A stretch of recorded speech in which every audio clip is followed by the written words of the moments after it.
Hey everybody, and welcome to another episode of Flex and Reflex Sunday Sit Down. This is a weekly segment where I talk about the questions that have been either asked or sent in from around the globe around health, fitness, mindset, nutrition, wellness, how to get the best out of yourself. So today's questions, I'm going to pull up on the phone here. I really have. So what I've done is this week I'm focusing a little bit differently. This is around. I get a lot of questions about how how I conduct myself, my life, etc. So I've pulled out the questions relating to that self improvement. All right. First question: what accomplishments from this week are you most proud of, and what strengths did you tap in to achieve them? All right, so one of my objectives from this week was on Monday, I had a new group of professionals that I needed to present to. So really wanted to over deliver on this. So this was, let me just put that on silent. I really wanted to over deliver because you've only got one chance to make a first impression, and this was somebody's inner circle of top 2025 clients, and I really wanted to add a lot of value to the person that invited me, but also to each of the guests. So that was on Monday. It was a really tremendous success.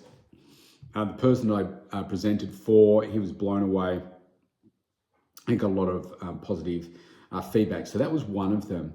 Another one was I've had some challenges with my car recently, broke down, and I'm not replacing it. So I've got an electric scooter that arrived this week. And my objective for the week was just to get out on the road and see what it was like, getting from where I am to the things that I need to get to. And it's so much fun. It's so cool. And it was worth investing a little bit more to get something that's really good quality, comfortable, and so forth. So that was another one. And getting my 3 workouts done for the week was also a priority. The week prior, I had a bit of a chest infection. I wasn't able to train. So for about 6 days. So it was good to get back into that. Finished my 3rd workout for the week today. So that was cool.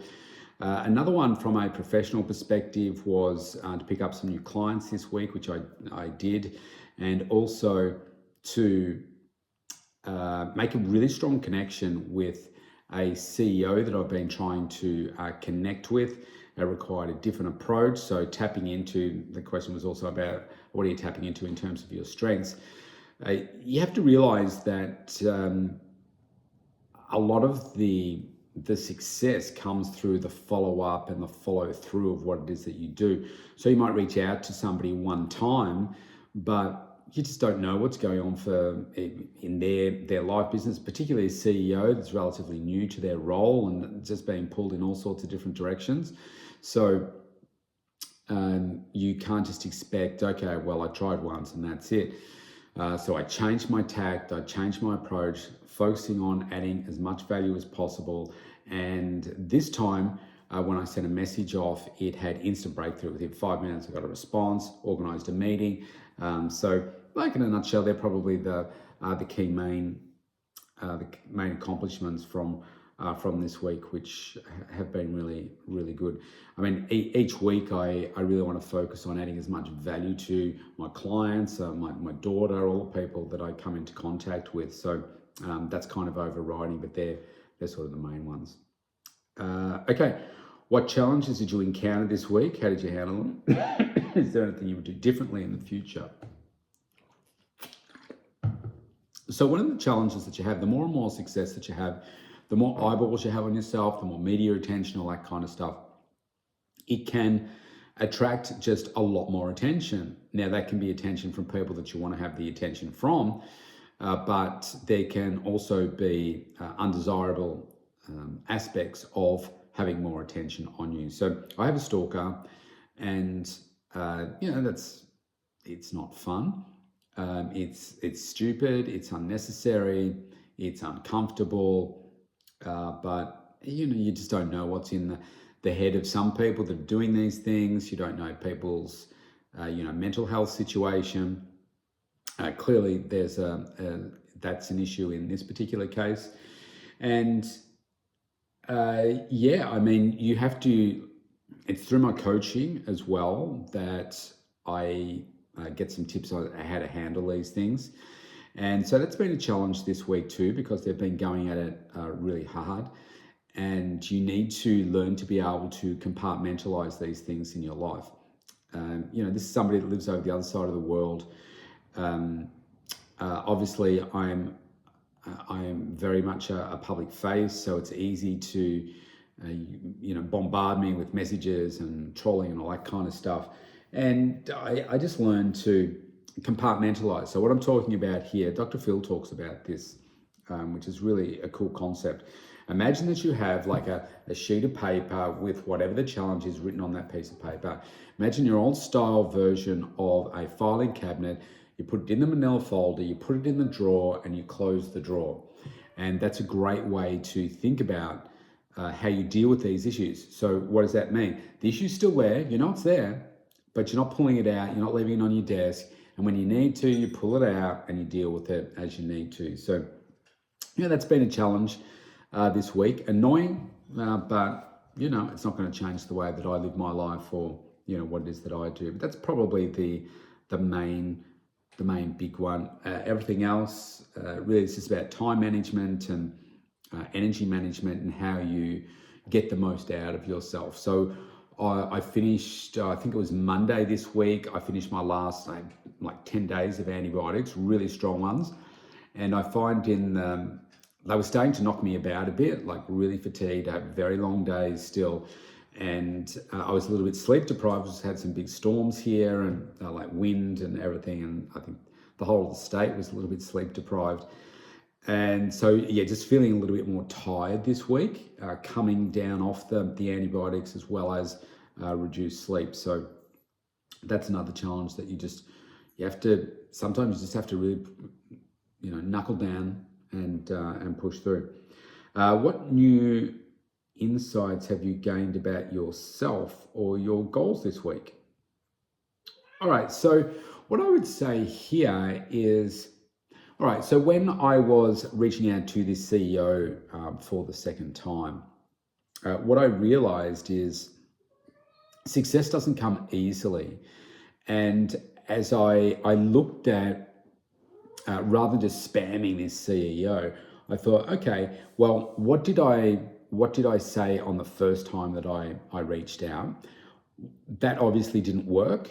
So if I send the same message, that's not going to work either. So what can I do differently? And I thought, okay, well, think about it from somebody that's very important, very high up, and very busy. You need to have, welcome to the call, that's Whiskers. What you need to realize is don't smooch the computer. Good boy. He wants my attention.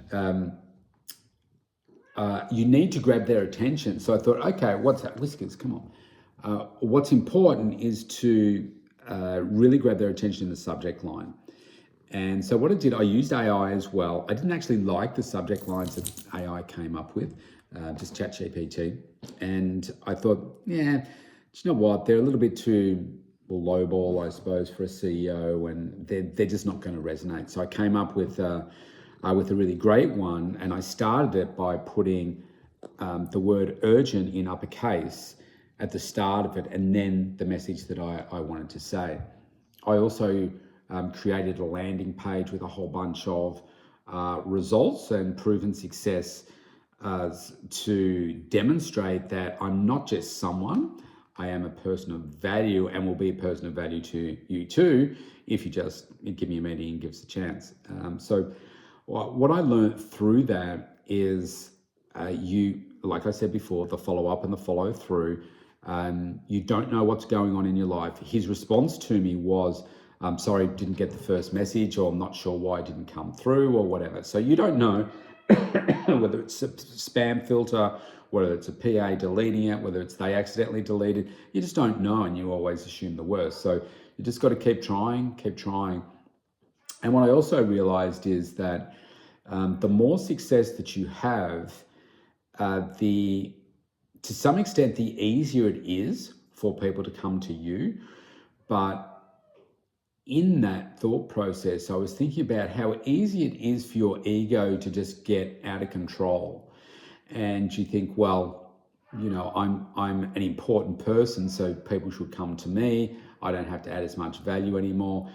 And it just made me realize you can never forget where you came from, the fact that you weren't always where you are, who helped you get to where you are, and why you need to continuously add value. And then the more successful you can become, the more opportunity you've got to add even more value to the people that you're meeting. And I learned that about myself this week, and not to become complacent. You've got to keep on pushing. I noticed there's the scooter over in the background there with the helmet. I don't got to wear a helmet. So that's probably what I'd say I learned this week. All right, next question. 2 more to go. How did you balance work, personal time, and social activities this week? Is there anything you'd like to adjust for your overall well-being? So, people talk about work-life balance. I really like that concept because it's more about how you manage your energy, and you focus on the key things that are important for you. So for me, health, wellness, fitness, whatever you want to call it, that is my number one priority in my life, because I need to make sure that I'm showing up the best for me first, and then for my daughter, and then for my clients. So that's really, really an important aspect for me. And so I will move the other things in my life to ensure that I get that done, and I'm eating the right foods, and I've got that right amount of balance. There, in terms of my like the other aspects, look, to be honest, I don't have I suppose you say I don't have a social life. I don't. That's not important for me. I do so much coaching with clients every single week. I can do up to 54 sessions with people a week. That's a lot of talking each week. I work 14 to 16-hour days every day apart from Sunday. Half a day, probably about 10 hours. I say half a day. I work about 10 hours on Saturday. And then I use the rest of the time to set the next week up for success. Take a little bit of time out for myself, do it like I've done a workout today, go for my walks and everything. But because I talk so much with people and I'm interacting so much with people, having that social life, it's like, you know what? I just don't want to talk. That's not important for me, because I connect so well with all of my clients. Yeah, that's not an important thing for me. Connecting with my daughter is, and my daughter and her boyfriend, making sure that I stay connected with them. That's important for me still. What was the other aspect there? Like my personal time. So I've got my whole schedule in Google Calendar is blocked out in 30-minute increments for the entire day, from 5 a.m. through till 9:30 p.m. every single night, every single day. You already have 6 other events that overlap with this. Yeah, Should I schedule it anyway? Isn't that great? That's how busy I am. I have 6 events that overlap each other. Because I've got my day so structured, within that schedule is also my personal time. So at night time, I try and make sure that I'm shutting down by 9:30 p.m. at night. That's important for me so that I can become well rested and everything. I've got a bit of a wind down sequence where I'll just play some games on the phone to kind of stop my brain from thinking about other aspects, and just trying to unwind. I still do some problem solving and stuff, so I'll play a couple of games, simple games, where some of them might be word challenges, some like puzzles and stuff, where I'm just using a different part of my brain but to still problem solve, but in a lighter entertainment sort of way. I'll usually have something on going on the TV, but usually I'm not watching it. I might be glancing at it, but it's more listening to it and doing other things. For me, I have been doing this for so many years now that I've really worked out a great strategy that works for me personally and professionally as well. Enables me to just keep on pushing and pushing and pushing. Now, of course, most people aren't like me. My coach is, but most people are not like me. They just find that I don't want to do any work on the weekend. I need to rest the whole weekend, and need days off and all that kind of stuff. I just don't do that. So yeah, a bit different there. What are your top 3 goals for the upcoming week? All right, last question. So my top 3 things. So I'm just going to refer to. So what I do is I went to the gym this morning on my scooter. I take a meal with me, and then after I finish my workout, I'll sit down at one of the tables in a quiet spot there, and I get out the iPad and I am planning out the week ahead. So I have got, let's see, 1, 2, 3, 4, 5, 6, 7, 8 key things that I want to achieve for this next week. But in no particular order, let me just run through probably the 3 of the biggest ones. Completing my tax return, because that's something that has to be done by law. I've finished the majority of it. I just need to send that off to my account, even though I'm a chartered accountant, I'm on a tax account, so I have somebody that takes care of that for me in terms of preparation of it, and I just provide them all the details. Pardon me, pretty easy for them to do. So that's one of them. The next one, let me just see. So the next one is this week. I have a regular schedule where I go through and I'll look through every single client's program, where they're at, the results they're getting, their fitness assessment results, that kind of stuff. And then I'll go through every single person's client and their program. We've got essentially about a quarter to go this year, and I just want to make sure that they finish the year strongly, that they're focused and so forth. And sometimes that involves redesigning a whole bunch of different programs for people. So that's a big one for this week, because there's a lot of work in that. And then, look, the third one, look, it's hard to pick which is the most important here. I'm working on launching a new marketing campaign that is coming up for spring, even though we are in spring. The weather's still been pretty ordinary, so Aussies are pretty funny about where their focus is with their health and fitness. So I want to do that. Probably the most important from a business perspective, I want to pick up 4 new clients in this coming week. And so that's going to require a lot of follow-up and follow-through before I even start this new program, because this is dealing with some new leads that have come into me, and I want to pick up these 4 new clients and just connect with some inactive clients as well, and just check in with them and see how they're going. So probably that is the main ones. And then look, if I was going to add a 4th one, there's my continuous improvement, making sure that I'm doing coaching with my with my coach every single day. And then the 5th one would be about my own health and wellness. So I'm into, next week will be the start of week 2 of my new program, heading into it's really starting off the next 12 months. And that's part of, so creating the week 3 and 4, I'm starting week 2. So the first 2 weeks are the same, week 3 and 4 are the same, and we kind of work in 2-week blocks. And so I've got to create week 3 and week 4 for next week, for the week after. And I've got to have my annual blood test this week as well. I didn't want to do it last week because I still had the antibiotics and all that kind of stuff. So that my goal for that is Tuesday. And I've got to fast and everything. I'm working around my client schedule and everything. So they're probably my key outcomes for this week. Improving myself, some admin type stuff, picking up new clients, continuing to grow, and looking after my health and wellness, and keeping that driving forward as well. So on that note, thanks for all your questions. I know a little bit different this week, but people are often interested into how I conduct myself, how I manage myself, and it's pretty intense. You follow me around every single day and you're doing exactly what I'm doing, working out, eating when I eat, doing all the coaching of the clients, the length of the day that I have, and what I'm doing in between, and working on doing like some of these things that I'm coaching my clients who are creating new programs, and also doing my own work with coaches and doing marketing and all that kind of stuff as well. It's relentless. It never stops, but I love it. So on that note, have a great day, everybody. Until next week, have a good one. Bring out the best of you this week.